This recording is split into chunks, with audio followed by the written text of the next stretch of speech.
for a moment to Bill Young. I serve at the pleasure of the President. My second main man.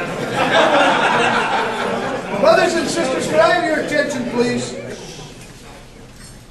As all of you know, the NALC spent many years working very closely with Congressman Tom Davis of Virginia, while he served as both the chairman and the ranking member of the House Oversight and Government Reform Committee.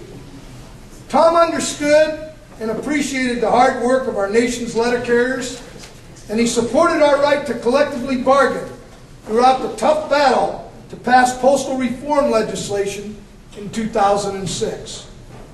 I was very worried about losing Tom, not only from the committee, but from Congress as well. Many of you in this room will remember that I brought him to our convention in Hawaii, and I told you all that he was as good for our union as any Democrat in the country. That's a heavy lift right there.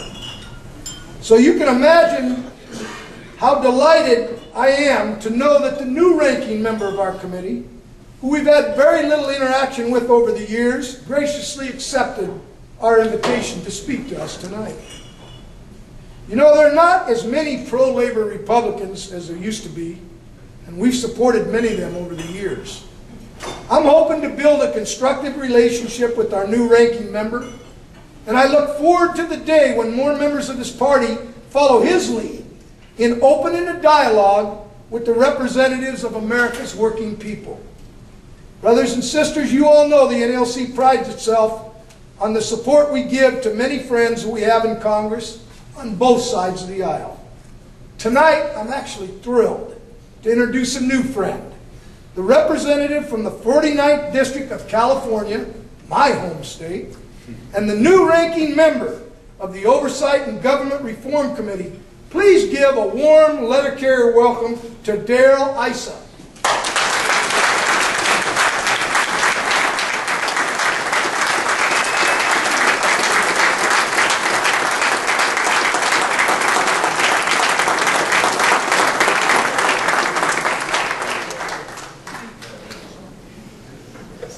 As I've been saying for the last 4 years on this committee, on behalf of Chairman Tom Davis, I thank you. You know, Bill, Tom Davis was a friend of mine before I came to Congress.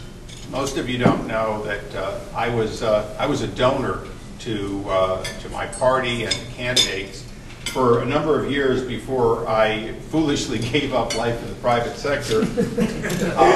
And to be honest, I did it a little bit like an addiction to cigarettes or alcohol or other things. You know, I thought, you know, you could go to a fundraiser and give a little money, maybe have a picture taken with a candidate, and then you could go home and be normal.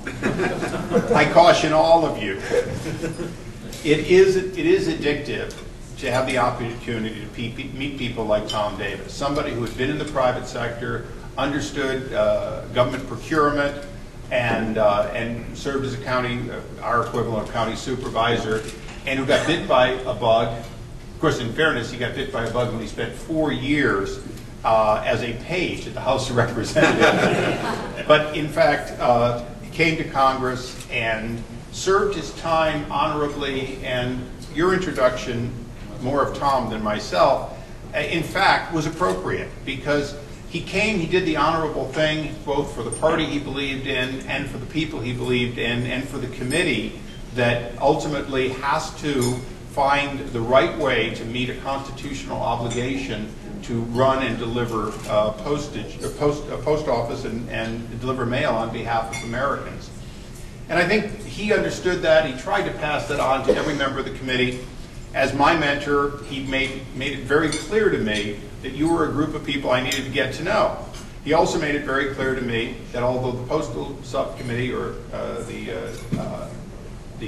Workforce Subcommittee, as it's been moved around, was important, that I better take either the Domestic Subcommittee or the National Security Subcommittee if I wanted to be the next ranking member or chairman. So you have my apology here tonight, but it was in fact Tom's strategy to make sure that I was on a major committee that had broad jurisdiction, and that when it came time to talk to the steering committee, I could talk to them about as many issues as possible. As a result, though, I will be looking at Vice Ranking Member John McHugh and others who have, in fact, worked these issues for a very long time for guidance. And I think you didn't mention him tonight, but I'm sure he'd get an even warmer welcome with less explaining who the heck he is. Because he is somebody that has been good in understanding for a long time. Now, Willie's not here tonight. So let me just say one thing. For all of you that will go back to various regions around the country and where you have members who may be of my party and may not understand, Willie showed up at my first town hall meeting and said, "Hi, I'm from the letter carriers and I'm here to keep an eye on you." Willie Little. And he asked questions from the very first one, very respectfully. And so he became one person I could count on from organized labor that was always going to be there. And I started introducing him in that way because I thought it was important. Most of you don't know, but I came from a General Motors family in Cleveland, Ohio, where, you know, we had post people too, obviously, but we basically had auto, steel, and rubber. We used to make it in America. It was highly unionized, highly profitable, highly successful, and we exported all over the world. So I grew up knowing that organized labor was not what made you or didn't make you competitive.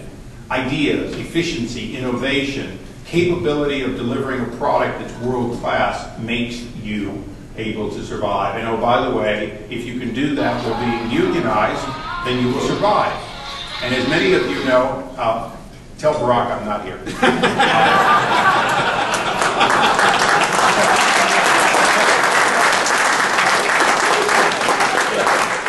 Don't get me wrong, I will call him back.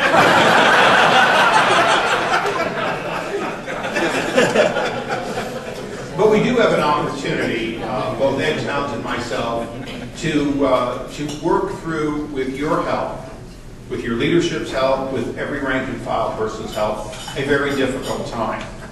Now, we did postal reform in 2006. I was relatively new to the committee. I took Tom Davis's lead, and we hope we did good work. And it seems that you're pleased here tonight. But let's remember, we did not, in fact, create a postal system which was allowed to make profit and put it away in perpetuity. We did not allow for a truly independent agency. We created an agency where certain funds were set aside, and fortunately those may be available to help us through a tough time. But we in fact did not let you be entrepreneurial at the level that you wanted to be. And quite frankly, I don't think under any president, any administration, that you'd be allowed to do everything you want to do. But it also brings us where we are here today. The total volume being carried was already slightly declining before we hit a recession. You're now dealing with a situation in which you deliver to every home in America, and we want you to be able to deliver to every home in America the best service any country could possibly have. Today, including special deliveries, it is in fact a 7-day-a-week service. There are proposals to reduce it down to 6 or 5, obviously from 6 to 5 in standard delivery. There are other proposals that in fact are being floated around.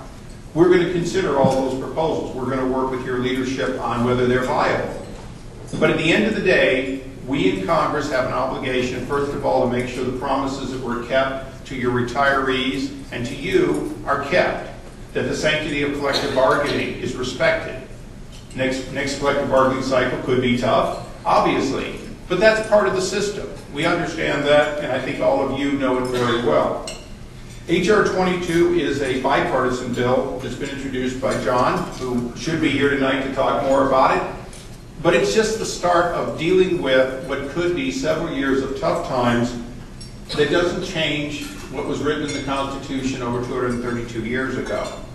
You are, in fact, an important part of the federal system, regardless of whether you're 100% integrated or semi-autonomous. You perform a constitutional task that is extremely important to Americans and cannot be replaced, nor should it be considered to be replaced by private sector non-government duties.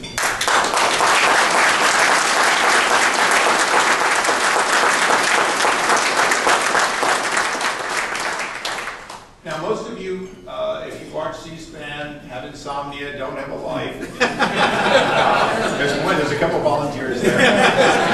In the last Congress, you got to see a lot of high drama and theater on a myriad of subjects with the chairman and ranking member.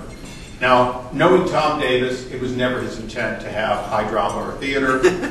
And knowing Ed Towns, we're not going to have high drama or theater going forward. The deals we do will be done transparently to our committee members and our staff on a bipartisan basis. We will do everything we can to work out each and every detail before we have committee markups. We're not doing that to hide anything from the American people. We want our hearings and our oversight to be real and transparent. But we also understand that the best agreements are made by people spending lots of time back and forth, not by last-minute gotcha-type amendments that can in fact be meant only to kill a bill. I have already met with the Postmaster General, and I look forward to meeting with him again. He has a mandate to offer up ideas and in fact to meet congressional responsibilities. I look forward though with meeting with everybody who can make suggestions to our committee, and I will meet with them individually. I will meet with them with my Republican minority members. I will meet with them with Chairman Towns or anyone he wants to. We will do that because we all understand that every business in America is going through tough times. Every business in America is finding ways to be more efficient, to save money, to innovate, to find new products to help offset perhaps lost revenues in other areas.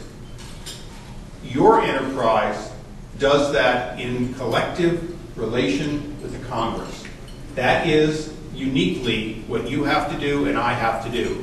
We have to work together. We can't reach those innovative ideas simply by one person or by one board or by Congress alone.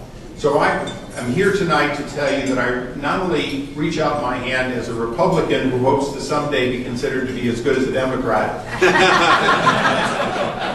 but to tell you that even if at times I do not look like the best face to organize labor in the United States, and there will be times when other labor will tell you that, geez, Daryl's just not our friend.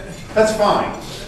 But other organized labor does not, in fact, do a constitutionally mandated job, one that we have to do together. I'm here to make sure that we do it together, that contract sanctity is respected, and that we do what we have to do to make sure that promises are kept. That includes dealing with pension and health care benefits, but in fact it deals with how do we find ways to make sure that the last mile delivery that is so important, that only you do, nobody does it the way you do it, nobody is trying to do it the way you do it. We need to make sure as a Congress that we give you an opportunity to continue to provide that great service, that we work with your representatives in a positive way to ensure that you can be around and your children and grandchildren, if you choose to give them an opportunity for a good route. or maybe the route the other guy had. But in fact, that we have this system in place 230 years from this day. So it's a beginning. It's a beginning on a new basis. As most of you will know in the days to come if you watch C-SPAN, Ed Towns and I personally get along very well. We've set up our rules to make sure we're more bipartisan than we were before, and we have pledged to make sure that if there are disagreements, we'll work them out behind closed doors so that when we appear and you appear before our committee, you find a united front of people who want to solve problems. So I appreciate very much this unique opportunity to address you here tonight. I hope that you invite me back for the whole dinner someday.